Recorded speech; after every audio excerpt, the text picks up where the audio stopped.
Oh, we tried to have a budget meeting on Sunday. And I mean, like, we did eventually. But also, I promised my middle, like, oh, I'll set you up with an activity. Like I'll print out a bunch of Easter eggs for you to color or paint, and then we'll make a banner. Like, you can sit at the table and do that while we have our meeting. And I could not get anything to print. So then she's screaming at me about the activity I promised her that I did not deliver on. And I don't know if your kids are, what their sense of justice is like, but if something is told to my children and does not come about, then I have lied to them and I am a liar. And it's not a mistake. It's not, I forgot. I am a liar. Yeah. And unfortunately, they've probably gotten that from, like, that language from us, but also, gosh, it's annoying. Well, I have to explain to my kids too that I'm an adult. Like, I am not lying to you, but sometimes mom needs to change her mind because I'm an adult and need to reassess. Like, I'm still driving this ship, and sometimes I need to alter course. Which then, I've had many a time where my boy is screaming from his room, but mom, you're a liar. But mom, you're a liar. He's in timeout for yelling at me because I had to change my mind while he berates me for being a liar the whole time. Our kids double down, man. They are not afraid to just keep on keeping on. It's okay. I have thick skin most of the time. Some of the time. I'm working on that. Oh, hello and welcome to the Adventure Mamas podcast. We are Ashley and Nikki, and today in this episode we are talking about adventures at home. I know it's easy to think that adventuring is something that only happens like far away and it's big and grand. And it's not always like that. Sometimes we're having adventures right at home. So we're going to talk today about some of those and what that looks like for our family and what that might look like for your family. Yeah, and I know we touched on another episode. We'll link it in the show notes about micro adventures, which is, I feel like, adjacent. It's micro adventures are like little doable adventures, but like we're like bringing it micro, like not leaving the yard, or I can see the kid from the window level adventures, because you know, despite all my best wishes, I still don't have a housekeeper, and what? The floors still need to be like swept and mopped, and things have to happen. Life goes on. So sometimes the adventures are happening in the backyard.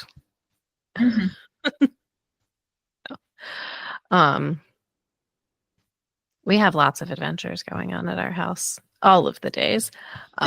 We have, I call it our wannabe homestead. We have a decent sized garden plot. We have chickens. We have bees. We have fruit trees that one day will have apples, in theory. Right now they do not, but one day they grow up. You've had lemons. You successfully grew a lemon from your lemon tree. So that's true. And my lemon tree is looking beautiful already. It's my favorite because it blooms so early, because it takes a really long time to grow a lemon. And we overwinter it in our garage. So it's always just like really exciting when it starts to flower. And I'm like, oh, the tree knows it's time. Does an unripe lemon, is it sour? Does that make it better? Is it bitter? I don't know. Is it the same? Is it just too small? I don't know. Yeah, I just wait until it's like the right size, till it looks like a proper lemon. But maybe I'll pick one earlier and see what happens. you're a better gardener than me because I'm impatient and I pick several unripe things hoping that it's time when it's not. I mean, some things are fine if you pick them before they're ripe. Tomatoes. And that's probably better sometimes to pick them before they're ripe. There's lots of advantages to doing that. I'm just impatient. Well, there's that too. So you have your homestead. Yeah. I have a small garden. Someday I'll have a homestead. I mean, I usually say homestead in air quotes. It feels really like, I don't know, like we haven't arrived there yet. But then I like list it all out and I'm like, all right, that's decent.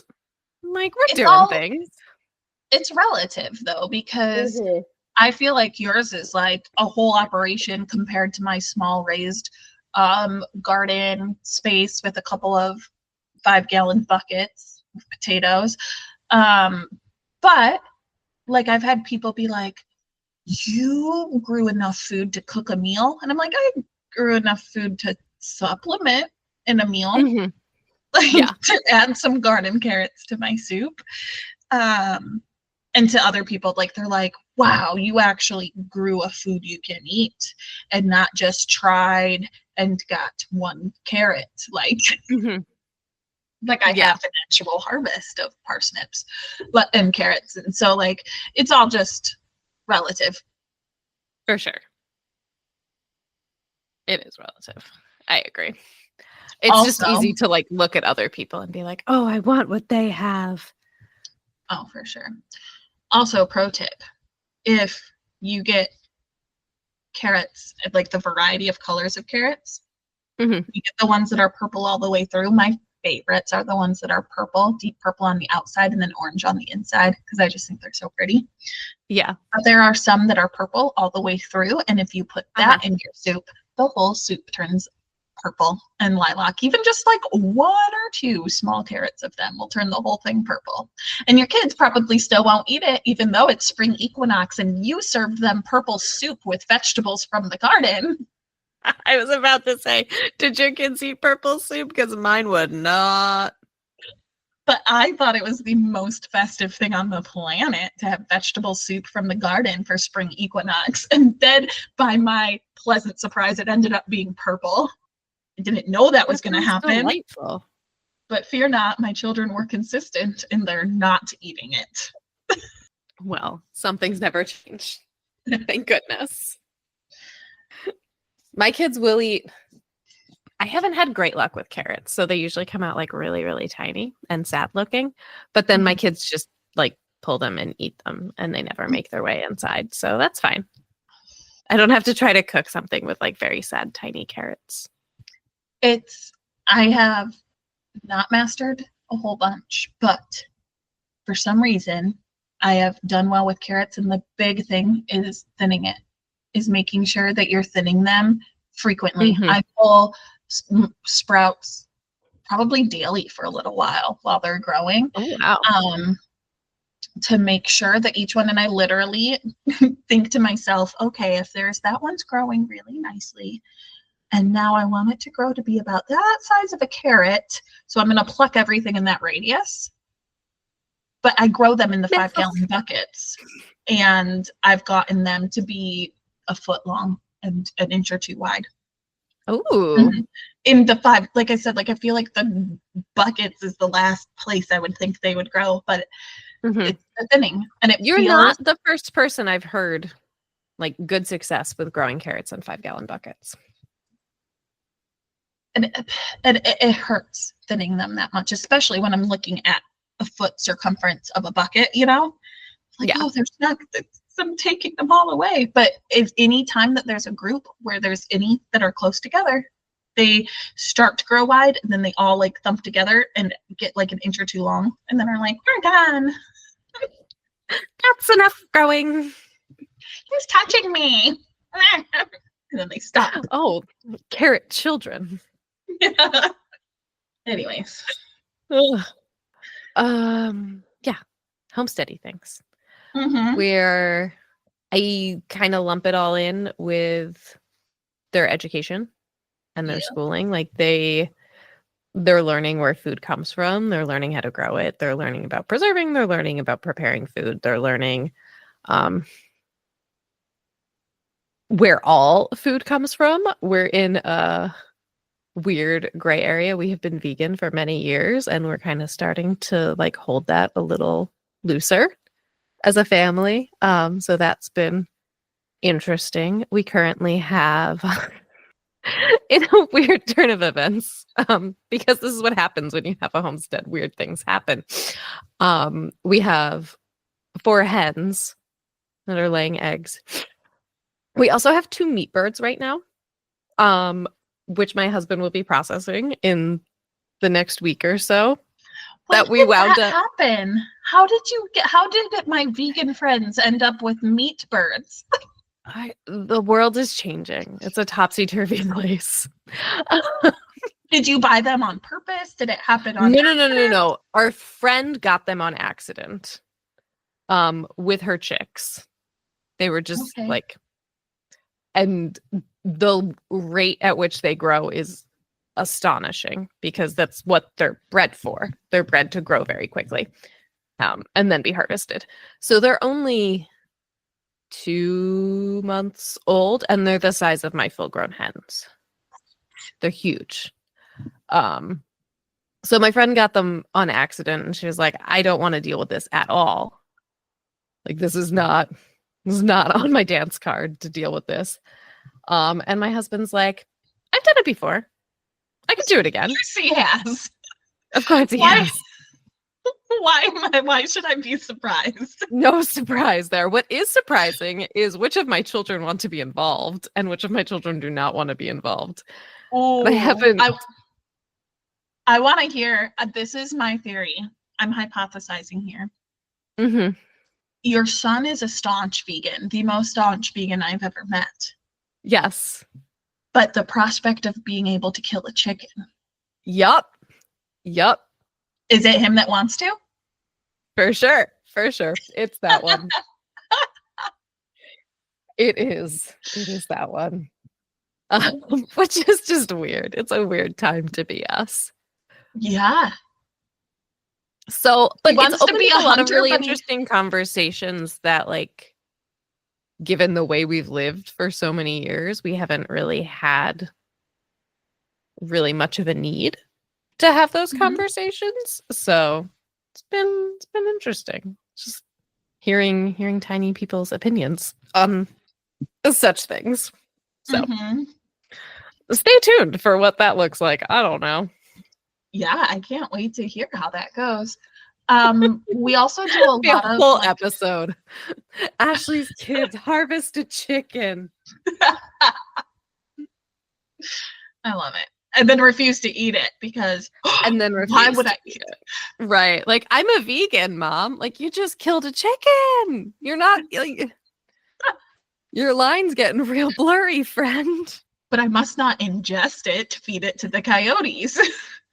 Right. Oh. That's been a big one for us is like the life cycles and Mhm. Even in the garden, you know, we don't want these critters because these other ones eat them, and therefore we don't want this, or we have a pest on our cauliflower, so let's order 1,500 ladybugs and set them loose in the garden. Disclaimer, they will not stay. I was just talking to a friend the other day, and I was like, we ordered ladybugs for our garden. She goes, they leave. They are not faithful. And I was like, they are not. They are not. But they ate the aphids before they left, so. They'll take care of the problem, and then they'll leave. Yeah, I was like, why not, like, can I have a couple residents just stay around? I'm sure the aphids will come back. No. They said, bye-bye. Thanks for saving me from the Amazon prison. Wherever someone raises thousands of ladybugs. What a weird. What a fun. I can be a ladybug farmer. And you raise ladybugs for a living. Please let us know. Is it lucrative? Is it worth it? Could we be ladybug farmers? I see another business venture in my future. Does anybody farm aphids? Because I got them aplenty too. Yeah, we learn a lot about all those things and, you know, what just how different creatures live and stuff. Like our lizards just came back around. So cool. I love my garden lizards, but like I didn't realize that they really went anywhere in the winter, but they faux show do. Yeah. I don't know where. Not my garden. Not there, yeah. So many questions. Who's farming ladybugs? Where do lizards go in the winter? Yeah. I need one of our children to figure this out for me.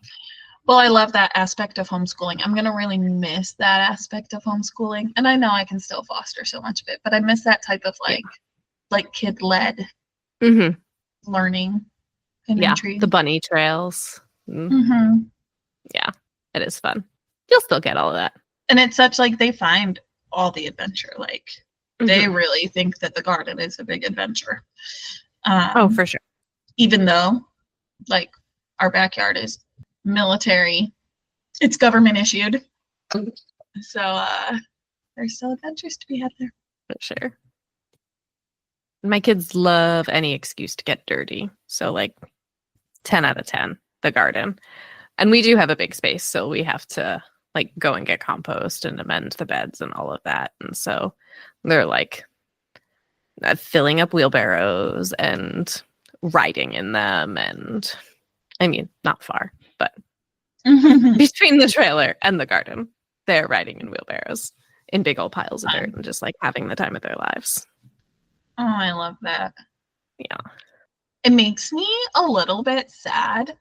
This is a complex. This is 10:30 at night, Nikki's thoughts. It makes me sad that things that were so ordinary and everyday, some when we were kids, but more so in times past, you know, that now we're like, oh yes, doing the compost is an adventure. Whereas before, like doing the compost was just a part of life. But now we almost need to hype it up and be intentional about teaching it when it used to be just normal. Makes me a little bit sad. It's gotten so removed from the way we live a lot of life. Our society. Yeah. I hate that it's removed. Like that's, I think that's where my sadness is that our society is so different. That kids don't automatically know that, oh, my kids ask all the time. Every time they're eating something, they're like, this ham, is it cow? And I'm like, no, it's pork, which is pig. Like, which I mean, they're little. They aren't dumb. They're just little, but. Right. They're just learning. But people don't know. Kids don't know it. Like, it's not inherently a part of their everyday life. Right. The food is on their plate, and that's the first time they see it and think about it in its final form. But I also love that it is an adventure. I love that we're intentionally putting that back in their lives. Mixed feelings. I have mixed nighttime feelings. I mean, with everything, like we can't control society. We can control what happens in our four walls. Kind of. I can't really control what happens in my four walls either.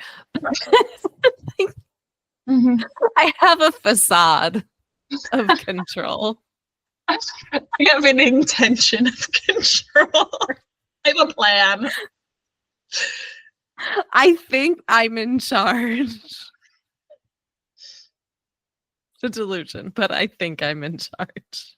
Right.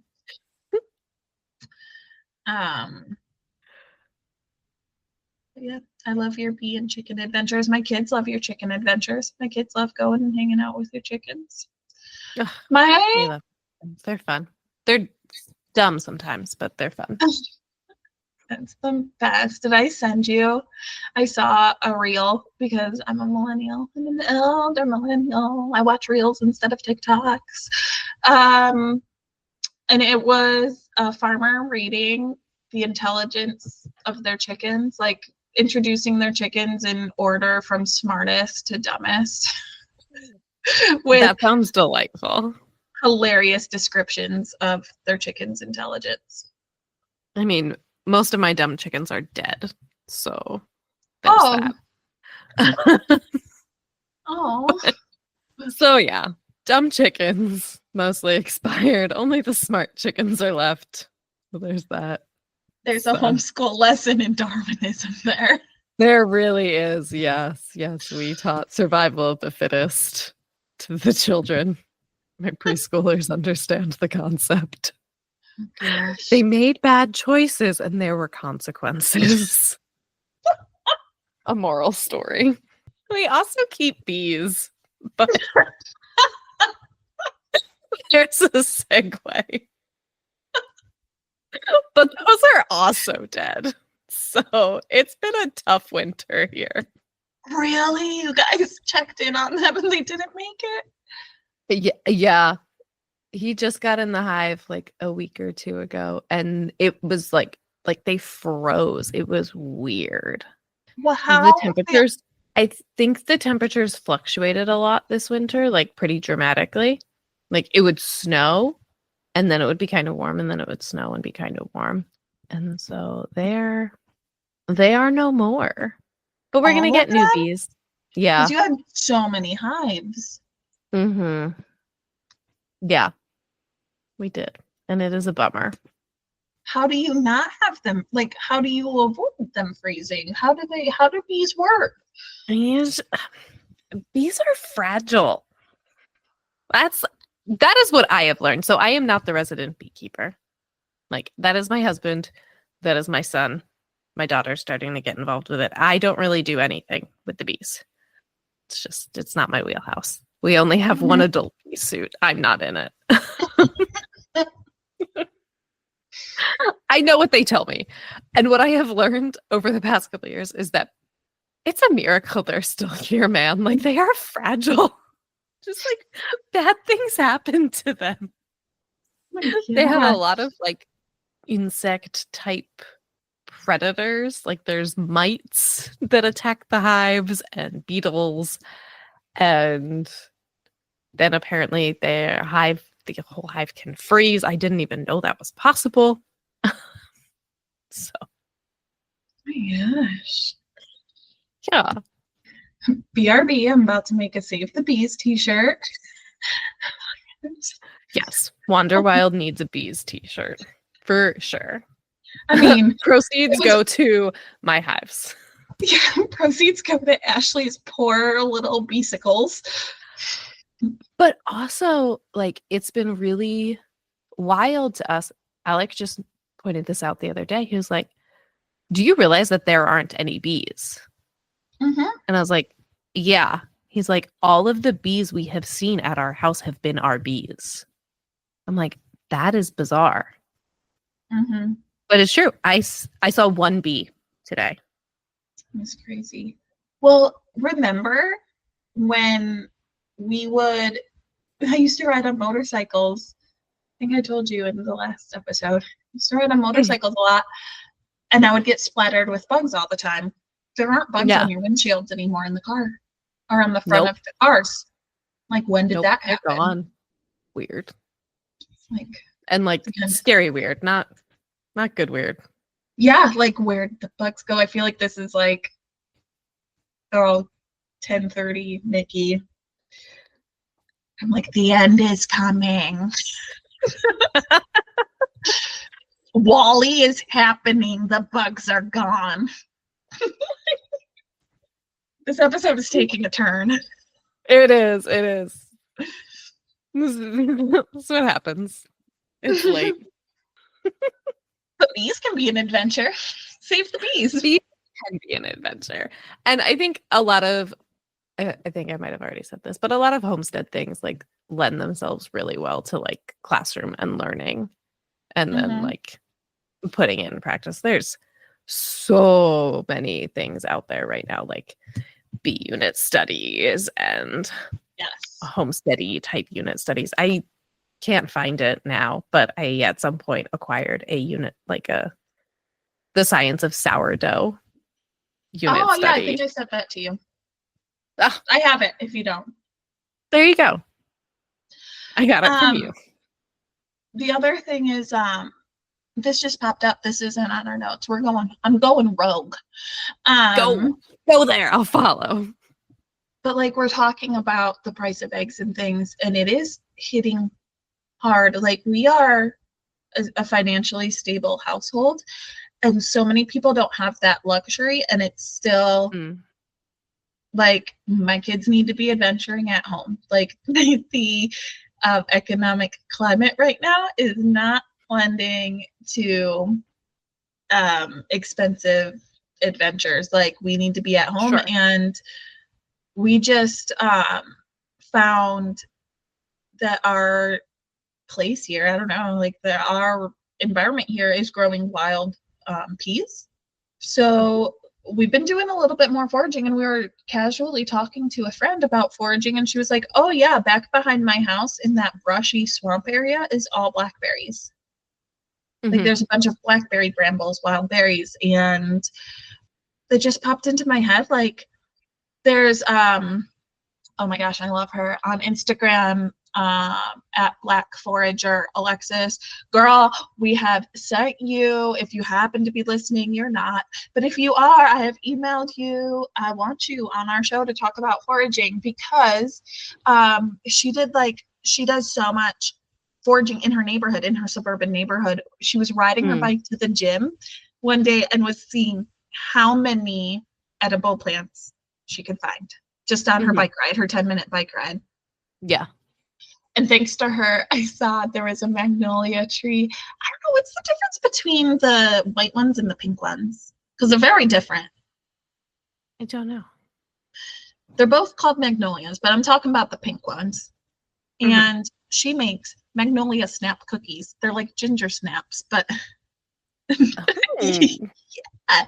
And now I went to a chapel, or no, it was not a chapel. It was like a Chick-fil-A. It was somewhere that was totally not appropriate for me to want to start plucking up some magnolia blossoms, but I wanted to. There's so much edible food around us, and that is an adventure. Foraging is such, like, I think it's so fascinating and adventureful, and it is all around us. Yeah. There's so many plants. It freaks people out when my kids are like, ooh, look at this plant, and then eats it. But they know what it is, and they can eat it. And it is a really great life skill and an adventure and a low cost. And I never cooked them. We foraged a whole lot of wild peas, and then, I don't know, I lost motivation and didn't cook them. And that's on me. But I wanted to saute them in some butter and to have a delicious foraged meal. If you're ever, the intent was there. If you're ever like, wow, Nikki's got it together, I have a bag of rotting foraged peas in my fridge. So, as evidence that I do not. But I mean, like, you foraged them. So that's pretty cool. Also, like, my kids will eat anything. Like, if they think they're not supposed to eat it, or like it'll get a reaction from someone. Like, my picky eater today was like, Mom, can I eat a buttercup? And I was like, I don't think so. Let me check. And then I was like, no, you cannot. You cannot eat a buttercup. But he was like so ready to do it. You don't eat anything. But if it grows in my front yard, you will. The look on my kids' faces too. So the place where we found foraging was like a 5-minute drive away at a field where I enjoy taking photos. They're also in our yard, and my kids were like, there's some peas in our front yard, and I'm like, don't eat those ones. And they're like, why? I'm like, we're in housing now, like, I don't know, first of all, what they might spray, and second of all, like, you're in dog walking, like, leash distance from the sidewalk, like, pass on those peas. And the look of like from their faces, like, yeah, you ruined your joy, Nikki. I'm a fun sucker. Also, bunny trail. Our whole family has been knocked down with allergies, and I realized while we went on that foraging trip, I picked like 5 beautiful bouquets of wildflowers, and like my kids have a vase in their room. There's a big vase in on the kitchen table. There's one in the bathroom. Like there be wildflowers everywhere, and it is beautiful. And I moved the ones on the table to wash the table, and the cloud of pollen that came off of these things. It's like, oh, that's why we're all dying. That's the problem. I have infected us all with the beauty of Mhm. wildflowers. It's everywhere right now. I had my friend's kids over yesterday, and her youngest went down the slide. And as he comes walking back to me, it's just his butt is just green. I'm like, uh-huh. We're all showering tonight, friends. Like, it is the time. And later that day, I was like, it's so nice out. I'm going to hang my sheets to dry. And as soon as I hung them all up, I looked around me and said, oh God, no. My kids are looking at me. They're like, you just brought those out. I was like, I know. And it was a mistake. I need to breathe tonight. Oh gosh, your pillowcase. Yeah. Immediately changed my mind. Oh, but that's when we like doing, that's another like at home adventure is I'll take scissors and walk and let my kids cut wildflowers. And then within 5 to 7 business days, we'll all be half dead. It's wonderful. That's a delightful adventure. Yes. What other things do your kids not homesteading related? Yeah. Because I realized too, as I was talking, like there's a lot that we can learn that with like, if you don't have a garden, with foraging or with doing different things. But some people just not be into eating as much as I do, I guess. My whole world revolves around food in different ways. Anyways. Yeah, I feel that. I think a lot of the more adventure, like play type situations are my kids doing their own thing. And I'm a bystander. And sometimes I'm invited in, but a lot of times I'm just watching it go down. And that's really fun.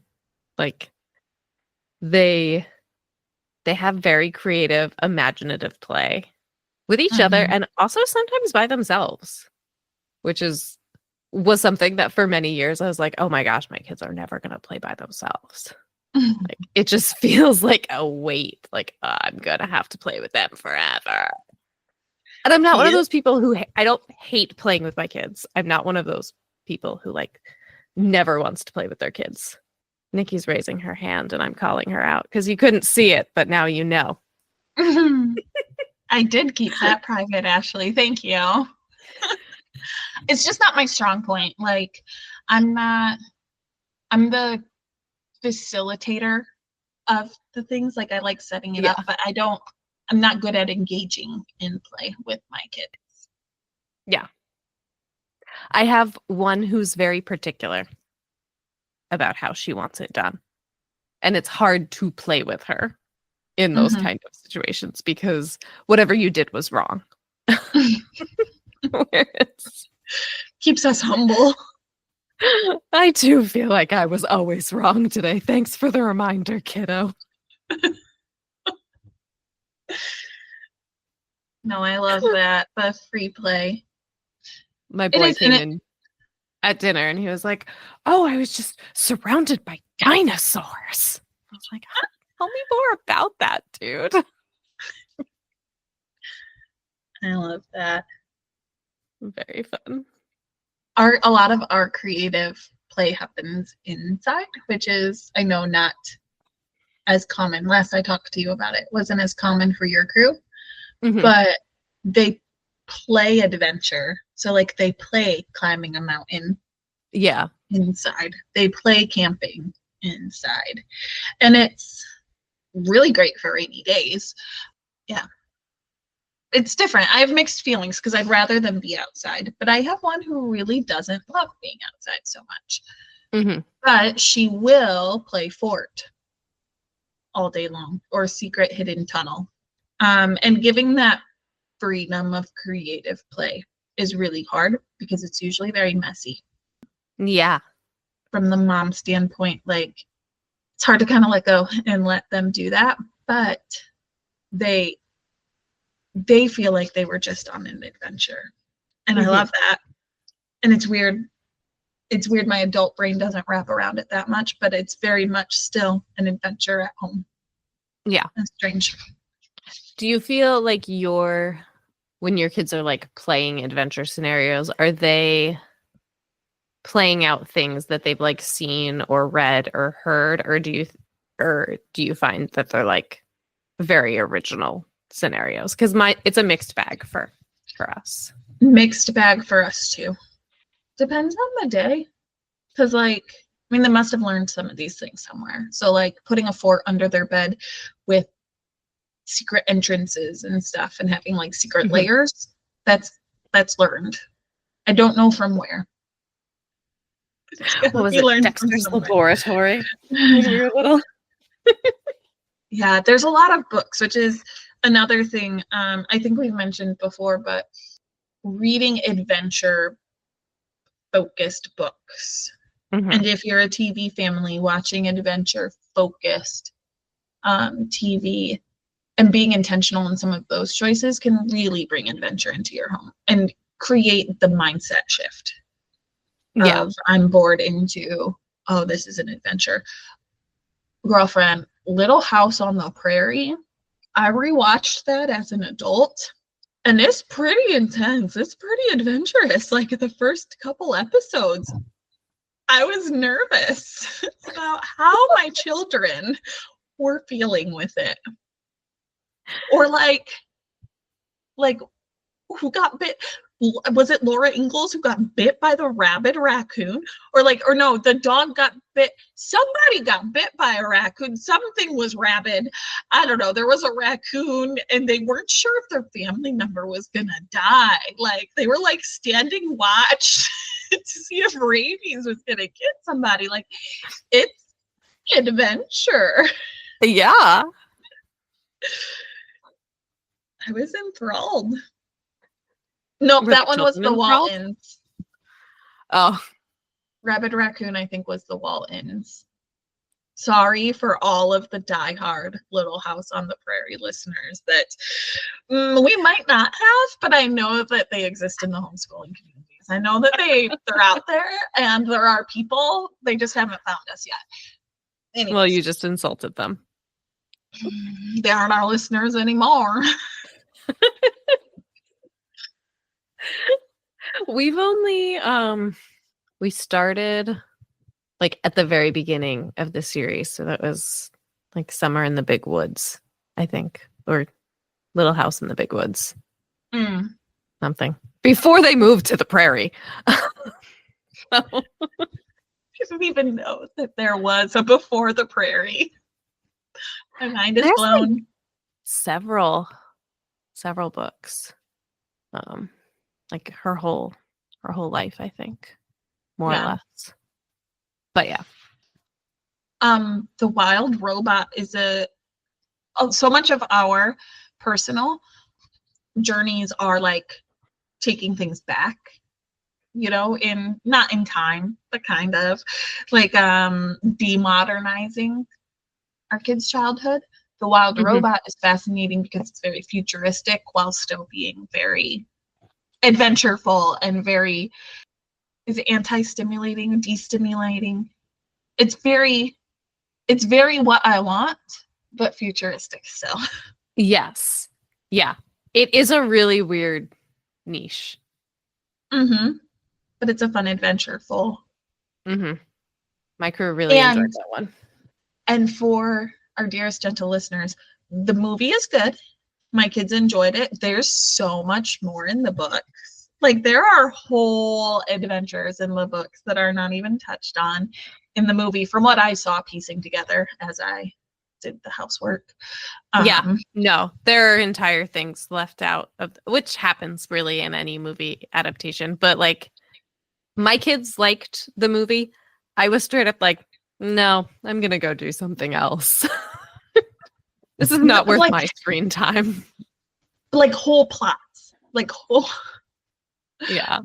whole things. Just read the book. It's worth it. It's so she becomes Also, a house builder and has house fires in the forest. What? Also a trilogy, if you did not know that there are 2 more. Yes, we're reading the second. Okay. Currently. Which We haven't again, started that one yet. so many adventures in it. It's so good. It's so good. Yes. And then I think I feel like back there's to- no shortage of like adventure literature out there. And it's just gonna make your time at home richer. It's gonna make their play richer. It's gonna make your trips richer. Yeah. When you go and you travel and you see things. Like we read Secret Garden. Yeah, it was Secret Garden. After we had been in England and Scotland, but like my kids had an understanding of what they were talking about when they were talking about the moors. They're like, oh yeah, I've seen that. Like I know what that is. And so to be able to combine like all the stories with actual experiences, which doesn't always pan out. You're not always going to have a tie-in on an actual adventure. Like sometimes the book is the adventure. Yes. And I think that when we expose our kids to more adventures, they become more aware of it and more inclined towards it. Yeah. And realistically, like I can't expose my kid to adventure every day, but I surely can read to them every day. And they just, when we expose them to adventure, they go out and find adventure more, which I love. Yeah. It builds. So the hamster wheel. I think back to my childhood and I think about the things that I associate most with adventure were like vacation. Like vacation was adventure. And I'm trying to, and I love so much of that. We would always go to my grandparents' house and we would do s'mores in the woods. We would ride in the back of the pickup truck through my grandpa's woods and go do s'mores at a campsite there. He had a silo and like you weren't supposed to climb it, but also maybe you could. I don't know. I don't know what the rules were.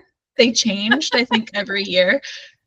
But climbing this, like that was a big thing. Like, you can climb the silo. Oh, you're so tall. You can climb so many rungs of the silo.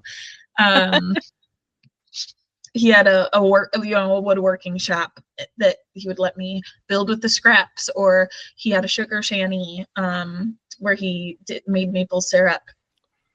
That's so cool. I know. And a gravel pit that was actually probably incredibly dangerous to play in, but a whole lot of fun. I'm picturing it just like a pit of construction gravel. Like, oh gosh, it's foggy. It was small, but like it was being dug out for gravel. And I guess the dangerous part of it is like when you're playing, like it's so fun to like climb up over the edges and then like slide down, or clay underneath the overhangs where gravel can fall. Gotcha. Like I think that just the ground moves a lot there. And it's not always the most safe. I still, clearly as an adult, I'm like, I don't know, they kept telling me it wasn't safe. I still don't fully understand, I guess, why. But they kept saying, you can't go to the gravel pit anymore. Or be careful, don't tell people you're playing in the gravel pit. I don't know.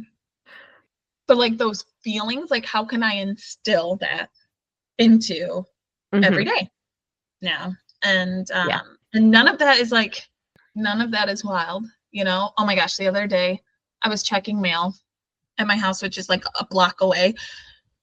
You can see through, visualize with me. There's my road and there's a parallel road. And that parallel road has the mailboxes on it and there's a playground in between. And like some houses, but you can see just the way things are set up. I can see the mailboxes from my house. And so I stopped the car on the way back from getting some errands and checked the mail. And my son was like, can I meet you at home? Can I get out and meet you at home? I'm like, I think like there's very little time that I'm driving around that block that I can't see him. I know where he is. Yeah. He's crossing 2 roads that aren't busy. I can give him this sense of independence and adventure. Mm-hmm. And pretty stretching for me. And I'm like, okay, just get out of the car, I guess, and run home. Well, but it's not that big of a deal. And he felt like he voyaged, you know? Sure. Yeah. It's that feeling. Like he took himself home. I did not bring him home. He brought himself home for miles. Yeah. Yeah, right. And that feeling, I think, is important for them. For sure. Those moments of independence. Mm-hmm. And I don't want it to just be a vacation feeling that my kids have. Like we do this for 1 week, once a year. You know?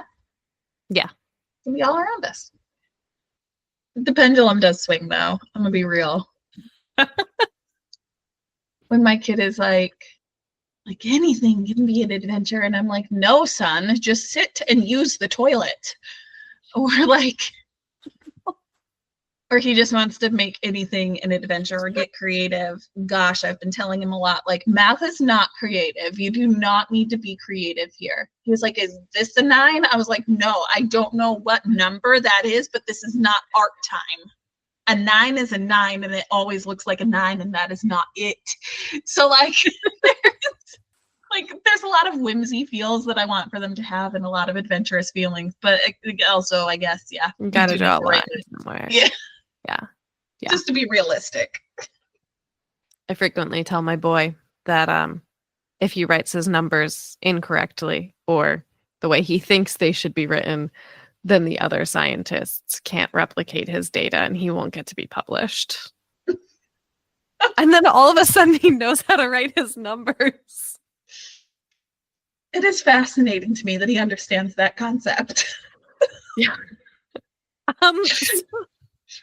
Your 7-year-old just has aspirations of being published. The first year we went back to Frost Valley, so that would have made him 4, maybe 5.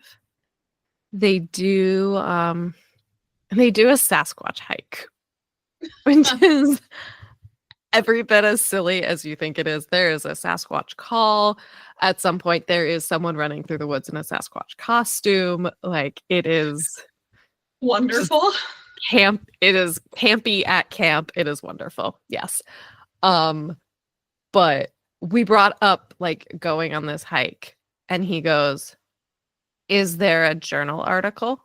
And I go, what? He goes, no journal article, no Sasquatch. Not real. Okay, dude. Wow. So I'll go on the Sasquatch hike by myself, I guess. What is the Sasquatch call? Do it! Do it! It's honestly just yelling really loud. Oh.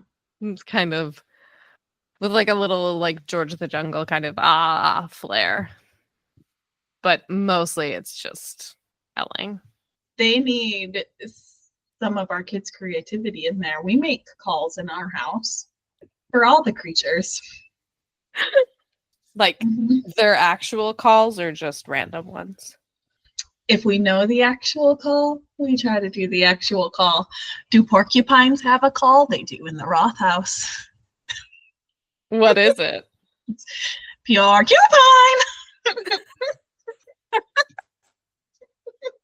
Just say their name. Mm-hmm. It's perfect. But like that. And so, yes, I'm disappointed by your Sasquatch call.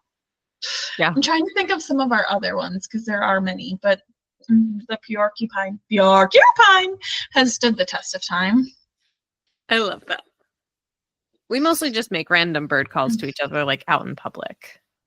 Like if we can't find each other in a store, someone's making weird bird calls and you're like, oh, that's mine. Yeah. My husband will let out a Frozen, whatever the thing is, a song that I'm not going to sing right now because my children are sleeping. But it's amazing how high pitched that man can get. I was about to say, how is his falsetto? When he needs to impress the fine people of Kroger with his pitch, he's amazing. Good. I'm glad. I'm happy for you. Doesn't happen often because he's mostly banished from grocery shopping. By you or by Kroger? By me. The man just crosses things off my list if he decides that the price is not worthy. Hard pass for me. I need the mushrooms for chicken marsala. It's literally chicken with mushrooms. You can't just say, I don't want to buy mushrooms because I don't want to pay that price for them. Dinner's out the window now, dude. Yeah. Like, you'll find him foraging in our yard. It's like, this mushroom is free. We can eat this one. We're having chicken and peas because the peas be abundant right now. Well, folks, we have managed to talk about a lot of things, and some of them were about adventures at home. Some of them were. Yeah. We were almost on topic. I just really want to encourage like our listeners that to look for the adventures. Mm-hmm. I think that it's easy to get discouraged in this really bizarro environment that we're in. I don't know what's going to be going on in the world when this episode airs, but right now, like, I mean, it's not shut down for a pandemic level of crazy, but it's definitely like things are getting tight and things are strapping down and starting to, are you feeling like that hunkering down feeling of like, yeah. And it doesn't mean shut down in the house. It doesn't mean shut down in front of the TV. It can still mean adventure, even if it's not how we've always defined or envisioned our adventures. If every adventure were grand, we wouldn't be adventure mamas because grand does not happen every day. Yeah. Grand does not happen all that often, like is the reality of life. We try to make it happen because we be adventure mamas, but also part of that is making mundane adventures still grand adventures in the sight of our little people's eyes. So if you take anything away from this rambling session, have some adventures at home. Perfect. Also, please follow us on Facebook, the Adventure Mamas Podcast, on Instagram at adventure.mamas.podcast, or email us at adventuremamaspodcast@gmail.com. We're going to have merch soon. Yay. So you can keep an eye out for that. Hard at work. I am. A little bit too. By the time this episode airs. Spot your fellow adventure mamas in the wild wearing Nikki's beautiful designs. And then we'll make up some kind of bird call for adventure mamas and you can call to each other. Until then, though, happy adventuring. Happy adventuring.